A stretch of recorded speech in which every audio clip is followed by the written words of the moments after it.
মুক্ত হলেন জামায়াত নেতা এটিএম আজহারুল ইসলাম। মৃত্যুদণ্ড থেকে খালাস পেয়ে আজ ছাড়া পেলেন তিনি। মুক্তির পরেই নিজেকে স্বাধীন দেশের মুক্ত নাগরিক হিসেবে আখ্যায়িত করলেন এই জামায়াত নেতা। সকালে বাংলাদেশ মেডিকেল বিশ্ববিদ্যালয় থেকে আজহারুল ইসলাম মুক্ত হন। সেখানেই চিকিৎসাধীন ছিলেন তিনি।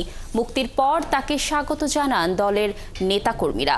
সেখানে এক সমাবেশে এটিএম আজহার ন্যায় বিচার প্রতিষ্ঠার জন্য আদালতকে ধন্যবাদ জানান।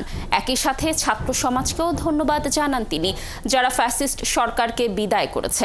এতদিন জামায়াত ইসলামীর নেতাদের জুডিশিয়াল কিলিং করা হয়েছে বলেও অভিযোগ করেন আজহার। এসব হত্যাকাণ্ডের সাথে যারাই জড়িত তাদের আইনের আওতায় আনার দাবি জানান তিনি। এ সময় দলের আমির শফিকুর রহমান এটিএম আজহারের জন্য দোয়া কামনা করে বলেন, ভবিষ্যতে সব ষড়যন্ত্র মোকাবেলা করে জামায়াত এগিয়ে যাবে। আমি এখন স্বাধীন, এটা স্বাধীন দেশে আমি স্বাধীন নাগরিক একজন। আমাদের মহামান্য আদালতকে ধন্যবাদ জানাইতে চাই। তারা ন্যায় বিচার প্রতিষ্ঠা একটা অগ্রণী ভূমিকা পালন করছেন। এতদিন ন্যায় বিচার ছিল না, আদালতকে ব্যবহার করা হয়েছে।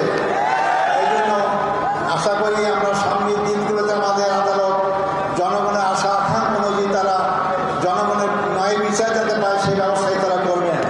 এই হত্যাকাণ্ডের সঙ্গে যারাই যে পর্যায়ে জড়িত সবাইকে আইনের আওতায় এসে তাদের বিচার করা হোক। আমরা এক থাকব, জাতির প্রয়োজনে এক পথে হাঁটব এবং জাতির প্রয়োজনে সমস্ত